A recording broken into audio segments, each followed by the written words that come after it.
Bonjour.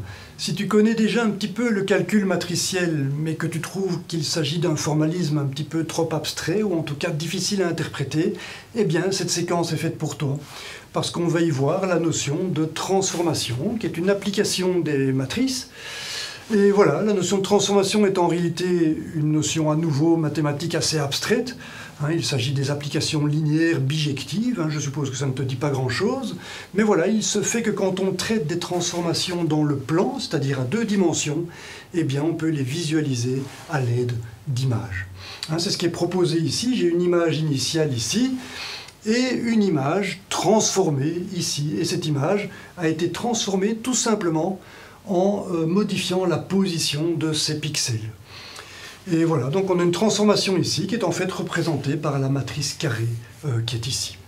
Alors voilà, on a une manière de visualiser une matrice en quelque sorte. Cette matrice a pour effet de changer cette image en cette image. Et donc voilà, on a un outil de visualisation. Grâce à cette transformation, on va pouvoir se construire une certaine image de l'action d'une matrice et de ses propriétés. On va pouvoir comprendre mieux, visualiser mieux ce qu'est l'inverse d'une matrice, que signifie le produit de deux matrices. Voilà, c'est ce qu'on va donc aborder dans cette séquence. Et donc cette séquence a essentiellement pour but de te familiariser un petit peu plus avec les matrices. On ne verra rien d'essentiellement nouveau, on va juste approfondir un petit peu la connaissance des matrices.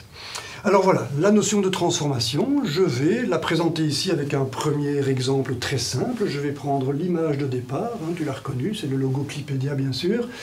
Je vais situer cette image dans un système d'axes cartésiens qui va me permettre de repérer la position de ces pixels. Je vais représenter un des pixels de l'image ici. Il a une abscisse X et une ordonnée Y. Et puis maintenant, je vais me proposer de transformer cette image à l'aide d'une transformation très simple qui va consister à déplacer les pixels selon une règle. Tous les pixels ici vont être déplacés selon la même règle que je te propose ici. C'est la règle A, je l'appelle A, c'est la transformation A. On verra qu'elle peut être représentée par une matrice, cette transformation, et elle va conduire donc à une nouvelle image dans laquelle je repère les pixels par les positions X', Y'. Ce sont donc les nouvelles positions qui vont me permettre d'appliquer ici, d'exprimer la règle de changement de position des pixels. Donc voilà, je vais dire que X' vaut moins X pour cette première transformation et que Y' n'a pas changé, que Y' reste Y. Alors X' égale moins X, ça veut tout simplement dire que la nouvelle abscisse, l'abscisse du pixel dans la nouvelle image, va être déplacée.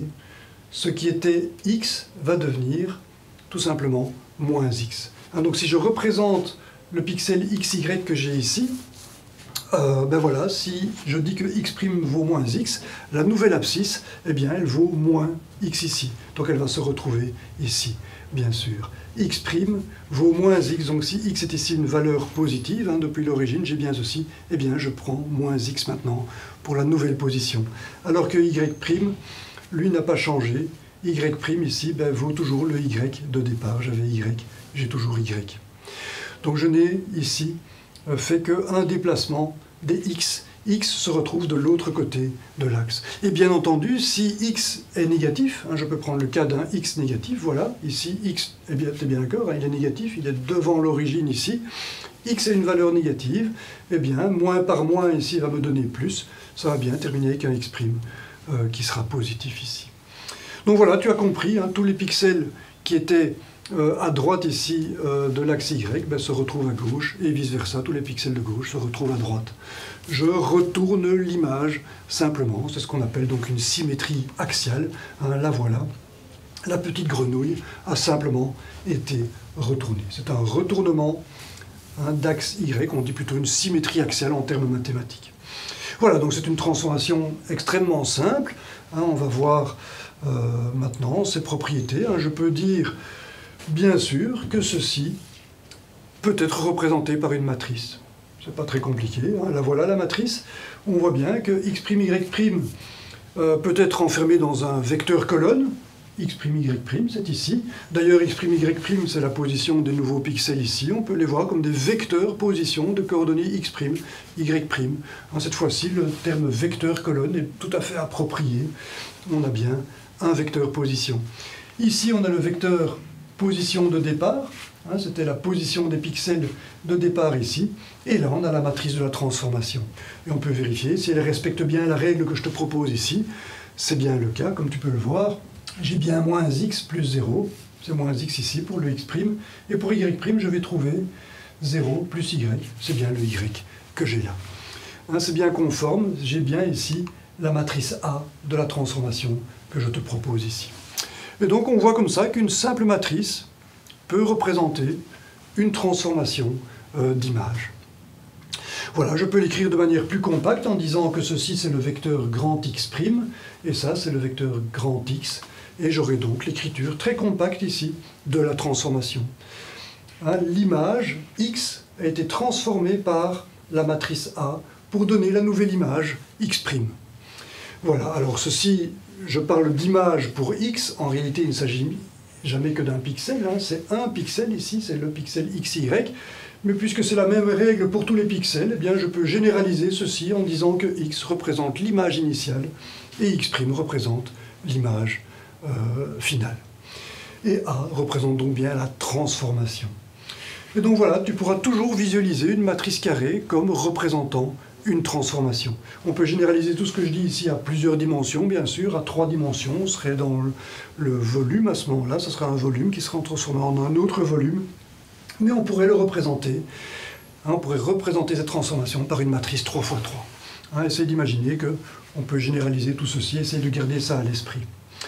Voilà, alors une fois que ceci est dit maintenant, on va pouvoir travailler sur ce qu'on a vu dans le calcul matriciel, par exemple, l'inverse d'une matrice. On a travaillé sur l'inversion matricielle. Que représente l'inverse d'une matrice dans ce contexte? Voilà, je te rappelle ici l'inverse d'une matrice A, B, C, D. C'est la matrice qui est ici. On a interverti le rôle de A et de D. On a inversé les signes de B et C. Et on a divisé par le déterminant de cette matrice. Que signifie cette matrice A-1? Je te laisse réfléchir quelques secondes. C'est assez évident. La matrice inverse, ce sera tout simplement la transformation inverse. En tout cas, c'est ce qu'on espère pour que ce soit cohérent. Tu vas te rendre compte que c'est tout à fait cohérent, effectivement. La matrice inverse, c'est tout simplement la matrice de la transformation inverse. C'est la matrice qui me permet de passer de l'image X' à l'image X, de X' à X. Et ça, on peut le voir très facilement, algébriquement, déjà avec le formalisme matriciel qu'on connaît. Je sais que l'application de la transformation A à l'image de départ me donne l'image finale, X'.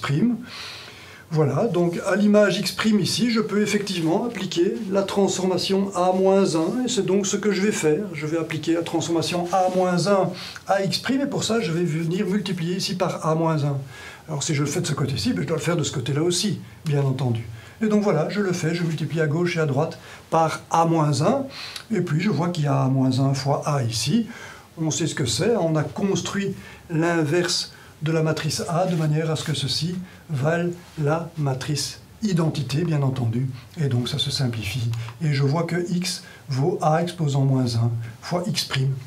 C'est bien le sens de la matrice inverse. La matrice inverse, appliquée à X' représente la transformation qui me conduit à l'image de départ, qui me conduit donc bien à X. Voilà, donc on était forcément... on avait ce résultat intuitivement, bien sûr, l'inverse d'une matrice, c'est la transformation inverse tout simplement, celle qui permet de revenir au départ, et c'est d'ailleurs bien pourquoi on a l'identité ici pour A fois A-1 qui était écrit ici. Voilà, alors cette matrice A-1, je peux l'obtenir comme ceci, il me suffit d'exprimer x en fonction de x', c'est bien ceci dont j'ai besoin de xy en fonction de x', y'. Donc il me suffit de voir que x vaut moins x' et que y vaut y'.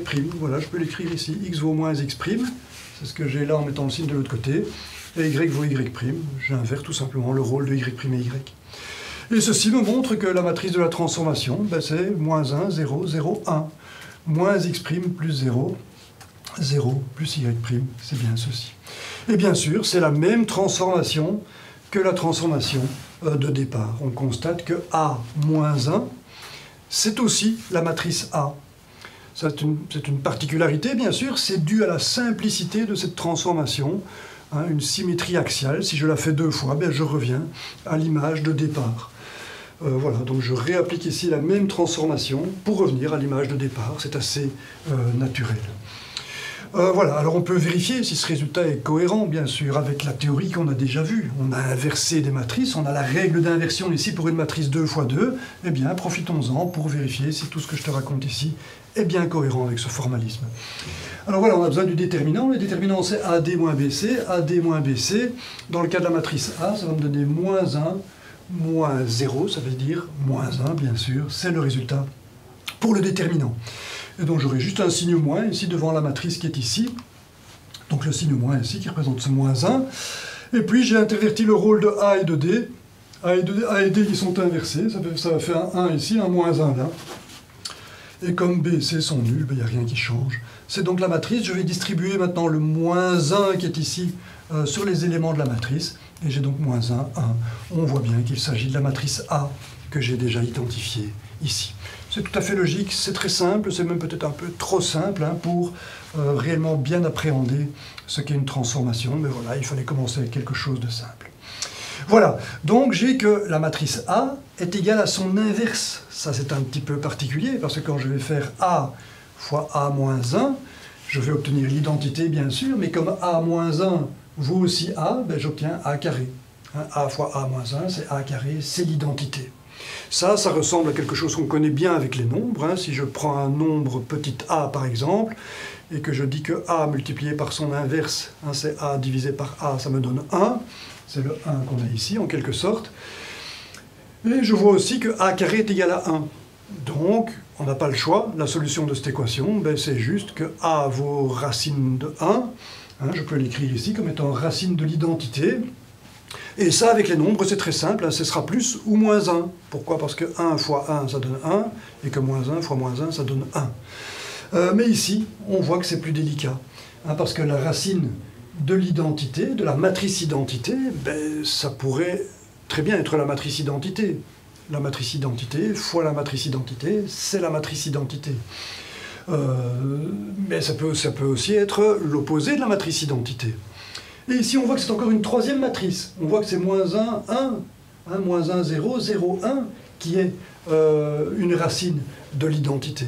Et en fait, j'aurais pu aussi intervertir les signes ici. Si j'avais mis le moins là et le plus là, ben, tu penses bien que ça n'aurait rien changé. J'aurais aussi eu une racine de l'identité. Et on constate comme ça que la notion de racine de matrice est une notion beaucoup plus riche, beaucoup plus complexe hein, que la notion de racine d'un simple nombre. Voilà. Hein, la preuve, c'est qu'ici, je pourrais très bien imaginer encore une autre matrice différente de celle-ci. Celle-là, par exemple, on peut le vérifier, c'est bien la racine de la matrice identité. Pourquoi? Parce que cette matrice, multipliée par elle-même, eh bien, donne bien l'identité. On va vite le vérifier. Hein. Moins 1 fois moins 1, ça donne plus 1. Plus 1, ici, voilà, pardon pour la colonne, hein, j'ai bien plus 1, plus 0, ça me donne bien le 1 qui est ici. Ensuite, j'ai bien moins alpha plus alpha, ça va me donner 0. Et ensuite, j'ai bien moins 1 plus 0, qu'est-ce que j'ai dit? J'ai bien 0 plus 0, c'est le 0 qui est là. Et maintenant, j'ai 0 plus 1 hein, qui me donne le 1 qui est là. On constate bien donc qu'il s'agit de l'identité. Voilà. Voilà. Hein, en fait, on peut montrer qu'il existe comme ça ben, une infinité, en réalité, de racines hein, de la matrice identité. Donc tu peux imaginer que pour une matrice quelconque possède une infinité de racines. Voilà. La notion de racine de matrice est entrevue ici. On voit que c'est complexe. Il y a des méthodes pour les calculer. Elles sont complexes. Elles ne conduisent pas toutes à une solution, d'ailleurs. Mais heureusement, la notion de racine de matrice n'est pas du tout essentielle. On rencontre ça quasiment jamais dans le formalisme du calcul matriciel. Donc on ne va pas s'en faire avec ça. Au contraire, ici je vais m'intéresser plutôt au carré ici. Hein, le carré d'une matrice, ben, c'est la matrice fois elle-même. Hein. Je te rappelle que A-1 c'est égal à A, dans notre exemple ici. Voilà, donc c'est bien la matrice multipliée par elle-même. Et ceci m'amène donc au produit de matrice. Que veut dire le produit de matrice dans le contexte des transformations? Si tu réfléchis 2 secondes, hein, on peut facilement arriver intuitivement à l'idée que A suivi de A représente tout simplement Ben, 2 fois l'application de la transformation. Et donc c'est ce que je vais faire ici. On va vérifier ça. Hein, si j'applique, après avoir appliqué la transformation A, si j'applique encore la transformation A, eh bien forcément je vais appliquer A au carré à l'image de départ. On le voit tout de suite, on voit que x' est égal à AX. Si je remplace ici pour avoir l'image x secondes, hein, je suis ici avec x secondes, x', x secondes, l'image x secondes va être donnée par AX', mais x' vaut A fois x, hein, donc on voit bien qu'on aura ici A carré fois x. Si je remplace x' par A fois x, j'ai bien A fois x, c'est bien A carré fois x. Hein, donc c'est une évidence. Le produit d'une matrice par elle-même signifie tout simplement l'application de la transformation 2 fois de suite. Voilà, qui est assez clair. Alors on peut expliciter ceci, bien sûr. Hein, j'ai ici la nouvelle transformation que je peux effectivement écrire sous forme matricielle. Plutôt que de passer de x' à x, je passe de x' à x secondes, pardon. Ici je suis passé de x à x', ici de x' à x secondes. Et ce passage de x' à x secondes, ben, je peux l'exprimer de manière matricielle, c'est la matrice A que j'ai ici. Hein, je peux remplacer ici x' par x secondes et x par x'. Voilà, qui est fait. Mais bien sûr, le x', y' ici, ben, il est donné par l'application de A à x. Et donc, je peux dire que x', y', c'est A fois le vecteur xy. Ce que je fais, bien entendu. Et là, je vois bien apparaître A carré, le produit de A avec A. Voilà, qui me donne bien la transformation qui est d'ailleurs unitaire, hein, on le voit bien ici, on peut de nouveau visualiser, c'est l'avantage des transformations, on voit bien que l'image de départ ici est égale à l'image d'arrivée. On voit bien que 2 fois la symétrie axiale d'axe vertical me redonne forcément l'image de départ. Ce qu'on peut contrôler ici très facilement, hein, en disant que x' c'est moins x, moins par moins me donne plus, x secondes est donc égal à x, et forcément, comme y n'a jamais changé, y' est égal à y, et est égal à y secondes. C'est évident, on a bien la transformation unité ici. Le produit de ces 2 matrices, c'est la matrice identité. Voilà. Maintenant, je peux un petit peu m'amuser avec quelque chose d'un petit peu plus complexe. Hein. Cette transformation-ci était trop simple, à la limite. Donc voilà, je vais ici introduire une transformation différente. Cette fois-ci, c'est B. Donc je vais enchaîner avec la transformation B ici, la transformation A. Donc je commence par la A, et puis j'enchaîne avec la B. Et je vais regarder maintenant ce que donne cette transformation-ci sur cette image. Donc voilà, la transformation, la règle de la transformation, elle est là, elle est appliquée à tous les pixels de cette image. Voilà, c'est ce qu'on appelle donc une transformation au sens mathématique du terme. Il s'agit d'une application linéaire. Alors c'est important que je le signale quand même maintenant, c'est que tu remarques que les transformations ici ne contiennent jamais que des puissances de x', y' ou de xy ici, qui sont unitaires. Et il n'y a pas de puissance 2, de puissance 3, c'est la caractéristique des applications linéaires. Hein, que constitue ici cette transformation. Voilà, cette petite remarque étant faite, maintenant on va interpréter cette transformation, c'est une application linéaire, x et y, ici apparaissent au premier ordre, au premier degré, et c'est donc bien une application linéaire, le tout est de savoir comment l'interpréter. Qu'est-ce qui se passe? Comment est-ce que je peux savoir ce que devient l'image avec cette petite règle-ci? Alors on va le voir, on constate hein, que x secondes, c'est x', donc on voit qu'il n'y a pas de changement d'abscisse. Cette fois-ci, il n'y a pas de changement d'abscisse. Je représente ici un des pixels de l'image x', c'est x', y', donc ce pixel. Voilà, on voit que x secondes ne va pas changer, donc je sais que ce pixel va peut-être changer de position en y, mais en tout cas pas en x. La position en x secondes ici sera la même que celle-ci. C'est déjà la première chose. Ici, par contre, c'est un petit peu plus compliqué. Je constate que y secondes vaut y', mais plus x'. Alors x', c'est forcément cette distance-là. Je dois rajouter à y', je dois rajouter x'. C'est la distance qui est là que je dois venir rajouter ici à y', pour obtenir le y seconde. Hein, tu as bien compris, hein, j'ai bien y' plus x'. Y' est ici. Pour obtenir y seconde, je dois lui rajouter x' qui est là. Le x', c'est ceci, je l'ai rajouté. Ok? Ceci veut dire donc maintenant que les pixels vont se déplacer verticalement. Tout à l'heure, c'était uniquement horizontalement, par symétrie, simplement, axiale. Ici, il va y avoir un glissement vers le haut, qui sera proportionnel à l'abscisse de départ. Donc plus je m'éloigne de l'axe ici, plus je m'éloigne de l'origine, plus le déplacement sera élevé. Et plus je suis proche de l'axe au contraire, plus ce déplacement est petit, et il se réduit à 0 sur l'axe. Les pixels de l'axe ici ne bougeront pas en fait dans cette transformation. Parce que quand x' vaut 0, on voit que y seconde vaut y', et x seconde vaut de toute façon x'. Donc les pixels sur l'axe ne bougent pas. Par contre, quand je viens ici du côté négatif, quand je prends un x' négatif, eh bien c'est une grandeur négative que je rajoute à y'. Cette grandeur doit être considérée comme négative, je viens la rajouter ici à y', et j'obtiens le nouveau y seconde. Et donc on voit que les pixels du côté droit montent, les pixels du côté gauche descendent. Et descendent d'autant plus que x' ici est éloigné de l'origine. Et donc on voit qu'on a une espèce de glissement, c'est ce qui va apparaître ici. Voilà l'image résultant de cette transformation-ci. Voilà, donc cette transformation-là, je peux l'écrire sous forme matricielle, bien sûr. On reconnaît les coefficients de x' et y', 1, 0 pour y', 1, 0, 1 et 1, 1 et 1. C'est la transformation B, c'est la matrice de la transformation B, plus exactement. Voilà. Alors, maintenant, on va voir que le x', y', il va faire apparaître le produit de la matrice A avec la matrice B. On va le voir tout de suite. Puisque x', y' vaut A fois xy, eh bien, je peux l'écrire. Je peux remplacer x', y' par A fois xy. Voilà qui est fait. Et là, je vais obtenir donc le produit de deux matrices. Deux matrices que je peux faire. Le produit de ces deux matrices représente tout simplement l'application successive de la transformation A suivie de la transformation B. Voilà, j'ai donc appliqué d'abord la transformation A, ensuite la B, tout ça est bien cohérent. Et je peux maintenant faire ce produit matriciel pour obtenir le résultat ici, B fois A. Alors voilà, on y va, j'ai moins 1 plus 0, c'est le moins 1 qui est ici. Ensuite 0 plus 0, c'est le 0 qui est là.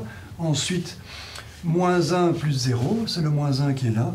Et puis 0 plus 1, c'est le 1 qui est ici. Ceci est bien la matrice de la transformation combinée de A suivi de B.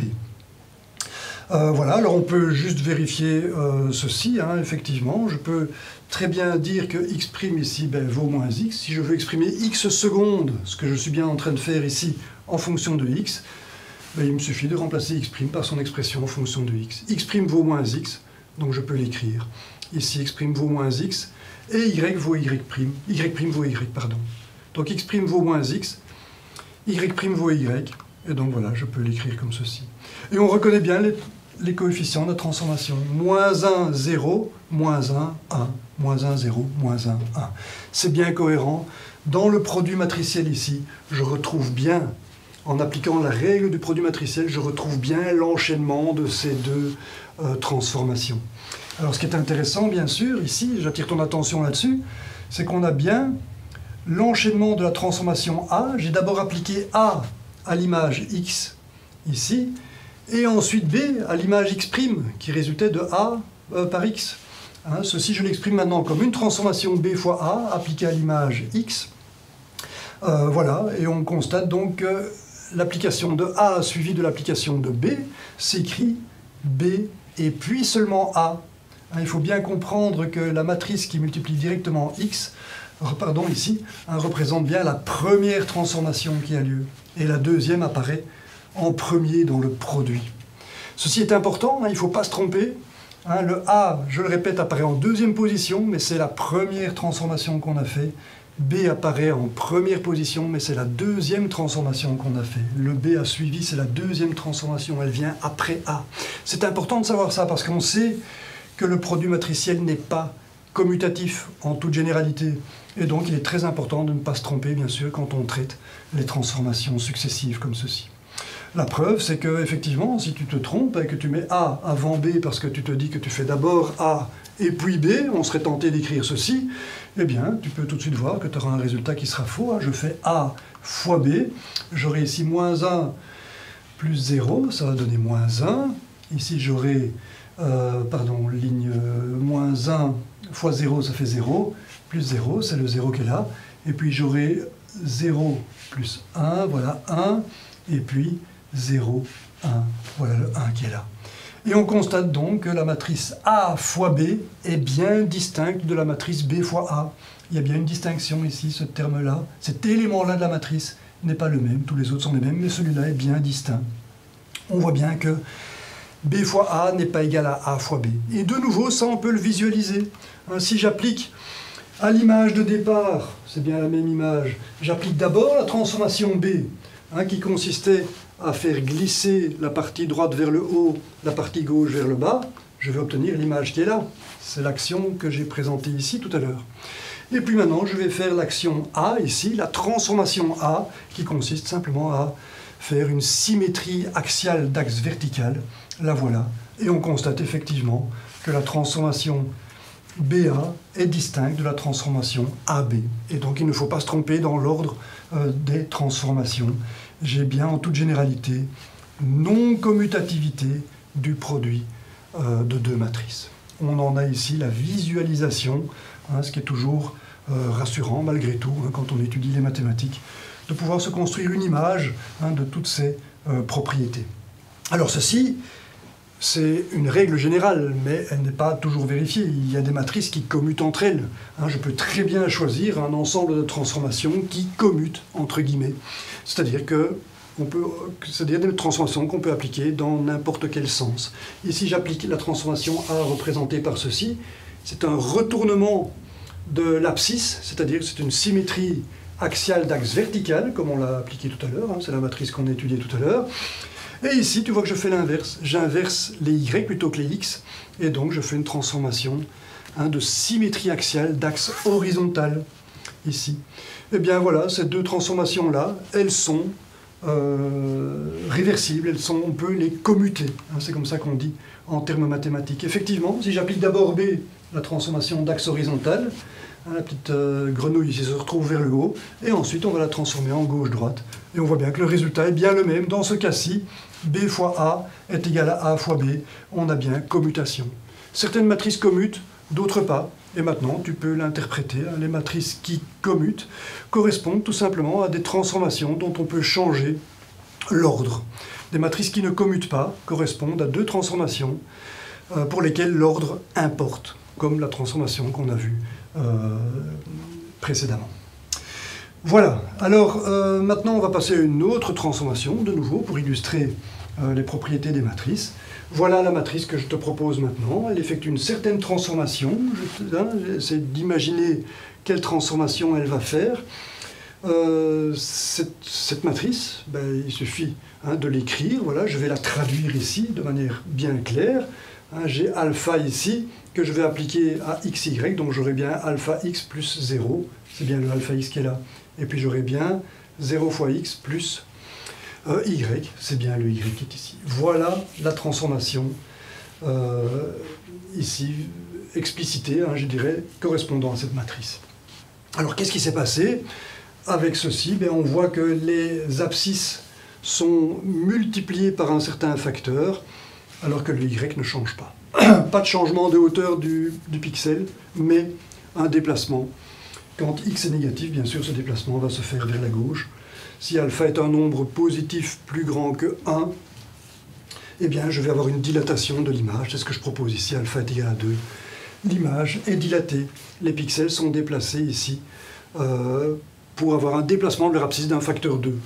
Si le pixel initial était là, eh bien, il se retrouve là. C'est le cas du genou, la petite grenouille ici, qui se trouve 2 fois plus loin de l'axe.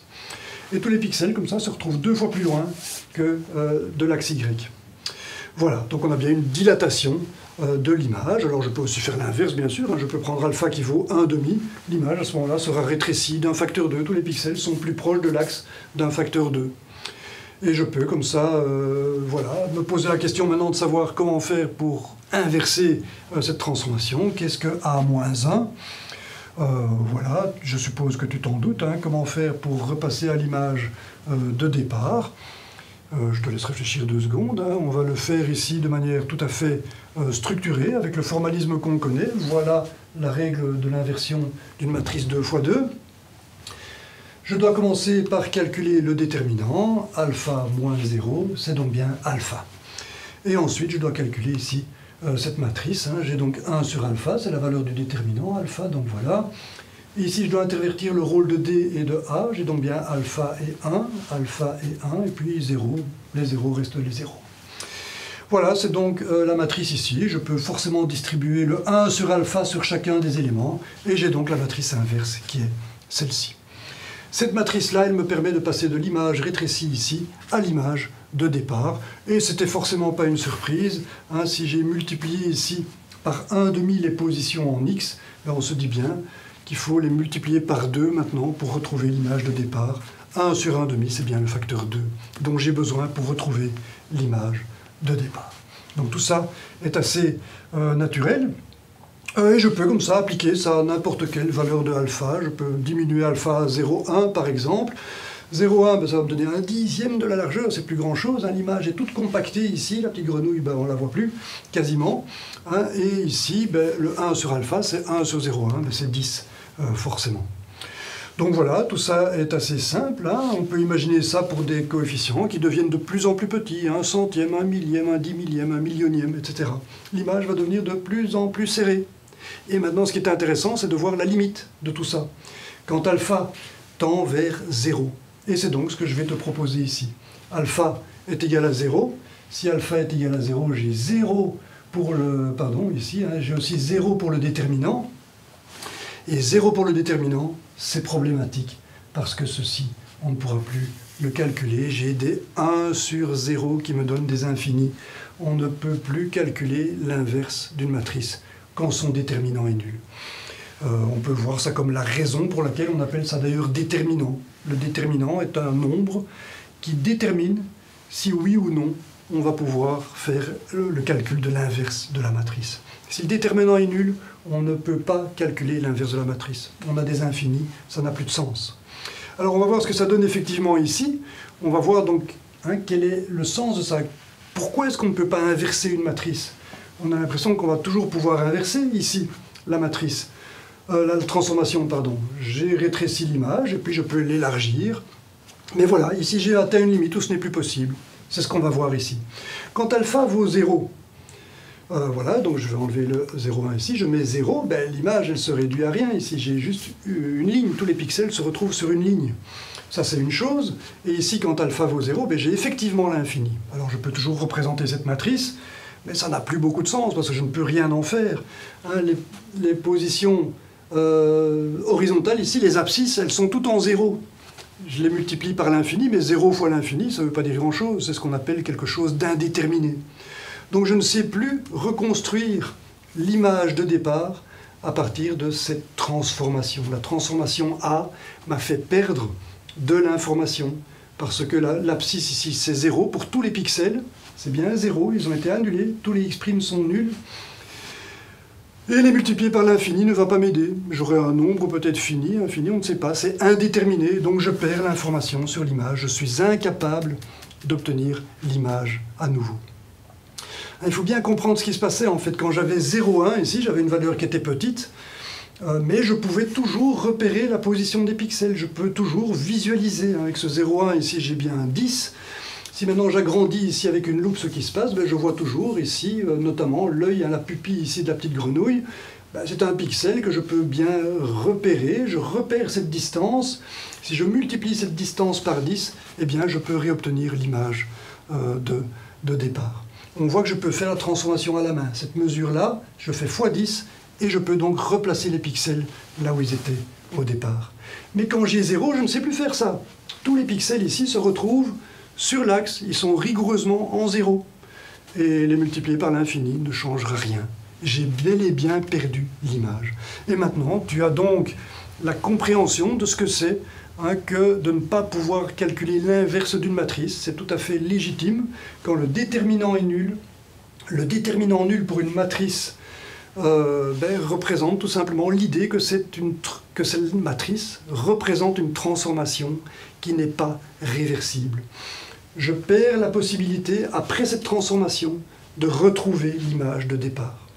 Et ce sera toujours comme ça. Une matrice dont le déterminant est nul est une matrice qui représente une transformation en quelque sorte irréversible. On ne pourra plus jamais retrouver l'image de départ, parce que tous les pixels sont écrasés ici, je n'ai plus d'informations, je ne sais plus où se trouve un pixel par rapport à l'autre, j'ai perdu l'info. J'ai donc perdu cette capacité. C'est la raison pour laquelle cette matrice-là elle n'est tout simplement pas calculable. Son déterminant est nul, on ne peut plus calculer l'inverse de cette matrice. Voilà, hein, donc tu comprends, hein, on a ici une interprétation possible à cette règle qui dit que quand le déterminant est nul, on ne peut pas calculer l'inverse d'une matrice. Voilà, je vais maintenant te proposer une dernière transformation. Ça devient un petit peu long, hein, mais courage, ça vaut la peine, tout ce que je te raconte ici. Voilà, tu vois que la transformation que je te propose, eh bien, c'est la rotation, cette fois-ci. La rotation, je te propose de calculer la matrice qui représente cette transformation de rotation. J'avais une image au départ, elle est droite, maintenant elle est inclinée d'un certain angle. Quelles sont les valeurs de la matrice représentant, des éléments de la matrice représentant cette transformation? Voilà, je vais donc pour ça exprimer la transformation. Hein, qu'est-ce que je fais? Je prends mon pixel de départ. Le pixel de départ a été transformé par rotation autour de l'origine. Voilà, il va se retrouver là, d'un certain angle, θ. C'est ce qui s'est passé avec cette image ici. Voilà, θ est un certain angle. Les pixels sont passés à une nouvelle position que j'appelle forcément x', y'. Alors, si j'arrive à exprimer x', y' en fonction de x et de y, θ étant donné, bien entendu, eh bien, alors à ce moment-là, j'aurai trouvé la transformation ABCD que je recherche. Mais tu reconnaîtras avec moi que c'est une opération qui n'est pas particulièrement simple à faire. Comment est-ce que je peux exprimer x' en fonction du x et du y de départ et du θ que j'ai là? Alors on a toutes les infos, hein, tu pourrais très bien le faire, on pourrait très bien se débrouiller, mais on constate que c'est un petit peu compliqué. Alors ici, je vais te donner un truc qui va te permettre de calculer la transformation, les éléments d'une matrice, d'une transformation quelconque. Ici, on va l'appliquer pour la rotation. Hein, tu vas voir que c'est quelque chose d'assez précieux. Tu reconnais avec moi qu'obtenir ceci comme ça directement, c'est pas facile. Hein, il faut commencer à se pencher sur la géométrie de ce petit diagramme ici, repérer ce que vaut x' en fonction de x, y et θ, et y', même chose. Voilà, donc on va avoir recours ici à une astuce qui va consister à voir comment se transforment ce que je vais appeler ici les vecteurs de base. Le point 1, 0, hein, c'est le vecteur de base que j'appelle 1x, vecteur unitaire le long de l'axe x. Hein, ce sont les notations qu'on a prises dans les séquences consacrées aux vecteurs. C'est le vecteur de base des abscisses ici, 1x. Comment se transforme ce vecteur position 1x? Eh bien voilà, on le voit ici, hein, puisque je tourne d'un angle θ, voilà, il va se retrouver ici, la distance que j'ai là va se retrouver, on va faire ça tout de suite. Ce que je vais d'abord discuter ici, c'est que quand j'applique la transformation à ce vecteur, j'obtiens un résultat très simple. Le voilà, ABCD fois 1, 0, ça va effectivement me donner A plus 0 pour le premier, et puis C plus 0, c'est-à-dire C. Et on constate comme ça que les éléments AC de la première colonne ici vont être retrouvés simplement en appliquant la transformation au vecteur de base en x, le vecteur 1x, qui est représenté donc par ce 1, 0 ici. 1 pour x, 0 pour y, je suis bien là. Voilà, et ça c'est important parce que en général, il est très facile de voir quelle est la transformation du vecteur de base. On le voit d'ailleurs ici. J'ai θ ici, j'ai conservé la même distance ici à l'origine, forcément, c'est 1 que j'ai, 1. Et voilà, je sais donc que j'ai cosinus θ ici, j'ai sinus θ là. Cosinus θ va correspondre à A, l'abscisse en x ici, et ici l'ordonnée, donc en y, j'ai bien sinus de θ. J'ai donc bien cosinus θ, sinus θ pour A et C. J'ai donc trouvé les deux premiers éléments de ma matrice ici. Ce sera cosinus θ, sinus θ. Et voilà, et je vais faire la même chose pour y, et donc tu vas voir que là, je peux facilement trouver la transformation de y. Hein, voilà, y, θ, je sais donc que j'ai toujours 1 ici, bien entendu, et je vois donc que j'ai moins sinus de θ ici, j'ai bien la projection sinus ici, avec un signe moins, bien entendu, hein, il faut être cohérent, si je suis bien de l'autre côté du 0, et ici j'ai bien le cosinus. Et je vois donc que l'application de la matrice ABCD à 0, 1 ici, ça va me donner 0 plus B, c'est le B qui apparaît ici, et puis 0 plus D, c'est le D qui apparaît là. On voit que la transformation appliquée au vecteur de base 1y me donne les éléments B et D. Et donc je peux dire que B vaut moins sinus θ, c'est ce qu'on a ici. Pour B, hein, c'est bien l'abscisse de ce nouveau pixel, le pixel qui était en 0, 1, le pixel qui était ici, se transforme en celui-là, d'abscisse moins sinus θ d'ordonnée cosinus θ. Moins sinus θ, cosinus θ pour D. Voilà. Et donc tu vois que si on connaît la transformation des vecteurs de base, x et y, eh bien, si on connaît la transformation, c'est-à-dire si on connaît les vecteurs qu'ils donnent, une fois transformés, ce sont les vecteurs AC, vecteurs BD, eh bien voilà, je peux reconstruire la matrice. Je sais que pour A, j'ai cosinus, que pour B, j'ai moins sinus.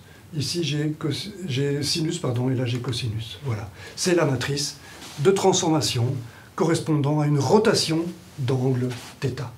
C'est une matrice importante, hein, il y a beaucoup de raisons de faire des rotations. Voilà, dans pas mal de contextes scientifiques, c'est une matrice importante, c'est d'ailleurs pour ça que je t'en parle ici. Voilà, donc, leçon importante ici, hein, c'est que la première colonne qu'on a ici, c'est le AC qui est ici, c'est la transformation du vecteur de base en X. La deuxième colonne d'une matrice carrée représente le vecteur résultant de la transformation du vecteur en Y. Et donc voilà, tu peux construire comme ça très facilement la matrice d'une transformation juste en sachant comment se transforment les vecteurs de base 1x et 1y. Les notations ici, le 1x', le prime est là pour bien dire que c'est la transformation du vecteur 1x. 1y', c'est la transformation du vecteur 1y qui me donne le vecteur BD, qui me donne le vecteur AC ici pour x. Et donc voilà, je répète, une matrice carrée, tu peux toujours l'interpréter comme étant faite de colonnes. Ces colonnes représentent les vecteurs dans lesquels se transforment les vecteurs de base. 1x va se transformer en le premier vecteur colonne, 1y va se transformer en le deuxième vecteur colonne, que constitue donc cette matrice. Voilà, c'est ici que se termine cet exposé. Je vais juste récapituler tout ce qu'on a vu. On a vu de nombreuses choses. Donc voilà, on a vu qu'une matrice carrée peut toujours être interprétée comme une transformation. On a vu qu'une transformation inverse correspondait à l'inverse de cette transformation, c'est-à-dire que l'image de départ multipliée par A-1 va donner l'image d'arrivée. Voilà, donc c'est l'interprétation de l'inverse d'une matrice. On a vu le produit de matrice. On sait que l'enchaînement de deux transformations représente en quelque sorte un produit de deux matrices. On a vu que ce produit était à considérer dans un sens judicieux, c'est-à-dire que si A a lieu avant B, eh bien A apparaît après B dans le produit. C'est très important parce qu'on a également vu, en toute généralité, que le produit matriciel n'est pas commutatif. On a pu le visualiser grâce à cette notion de transformation. Voilà, qu'est-ce qu'on a vu d'autre? On a vu que quand une matrice avait un déterminant nul, on ne peut pas en calculer l'inverse. Et si on ne peut pas calculer l'inverse d'une matrice, eh bien c'est parce qu'on perd l'information avec une telle transformation. Une transformation dont la matrice a un déterminant nul est une transformation qui dégrade l'information qu'il y a dans l'image. C'est un exemple ici, on avait, avec l'exemple de cette transformation-là, on écrasait tout sur l'axe Y ici, et on ne peut pas reconstruire l'image. On a perdu la capacité de reconnaître l'image. Voilà, c'est pourquoi on a un infini ici, et on considère que cette matrice n'a tout simplement pas de sens. Voilà, au final on a réussi à calculer la matrice de rotation, la transformation très particulière de rotation, et on a vu qu'on pouvait le faire grâce à la transformation des vecteurs de base. On a vu qu'une matrice carrée peut toujours être vue comme un ensemble de colonnes. Ces vecteurs colonnes représentent la transformation des vecteurs de base 1x, 1y. Tout ceci peut être généralisé à 3 dimensions, bien sûr. AC, c'est bien la transformation du vecteur de base 0, 1, le vecteur 1x, qui devient le vecteur AC. Le vecteur 1y, lui, devient le vecteur BD. B était négatif ici en l'occurrence. C'était le moins sinus θ qu'on a ici. Voilà, tout ceci peut bien sûr être généralisé à 3 dimensions. Je t'avais fait le commentaire en début de séquence. C'est tout à fait vrai. On peut prendre une matrice 3 x 3. Une matrice 3 x 3 va tout simplement transformer ici une image 3D, une petite sculpture. Ici un cube d'arête 1, voilà, va être transformé avec une matrice 3 x 3 en cette image-là. C'est un parallélépipède ici, non rectangle. Voilà. Et les colonnes de cette matrice, ici, représente la transformation des vecteurs de base. Par exemple, ce vecteur 1, 0, 0, hein, c'est le vecteur 1x, ben, il est transformé au vecteur C1, on le retrouve ici. Le vecteur C2, c'est la transformation du vecteur 1y ici, le vecteur 0, 1, 0, qui devient C2, on le retrouvera ici. Et le vecteur C3, qui est ici, eh bien, c'est la transformation du vecteur 0, 0, 1, c'est le vecteur 1z qui est transformé en ce vecteur C3. Et je répète, toute matrice carrée peut être interprétée comme ceci. C'est la matrice d'une transformation hein, dont les colonnes ici représentent la transformation des vecteurs de base. Le vecteur 1, 0, 0 devient ce vecteur-là. Le vecteur 0, 1, 0 devient ce vecteur-là, etc., etc. Voilà, tu as comme ça un outil qui te permet de visualiser, de donner un peu plus de sens aux expressions qu'on a dans le calcul matriciel, que ce soit les matrices ou tout ce qu'on utilise autour des matrices, comme la notion de déterminant. À propos de déterminant d'ailleurs, hein, si je calcule le déterminant de cette matrice-ci, tu vois que j'obtiens un cosinus carré plus sinus carré, hein, AD moins BC, ça va faire plus sinus carré, ce qui me donne 1. Eh bien ça aussi, on peut le faire parler, on peut voir que ceci n'est pas dû au hasard. On peut montrer que si j'ai 1 ici, eh bien c'est parce que la rotation ne modifie pas les surfaces de pixels que j'ai ici dans cette image. Voilà, ce sera le sujet de la séquence qui va suivre, hein, ce sera le lien entre déterminant d'une matrice et les transformations. Voilà, je te donne donc rendez-vous pour cette séquence. En attendant, je te remercie pour ton attention et te dis à bientôt.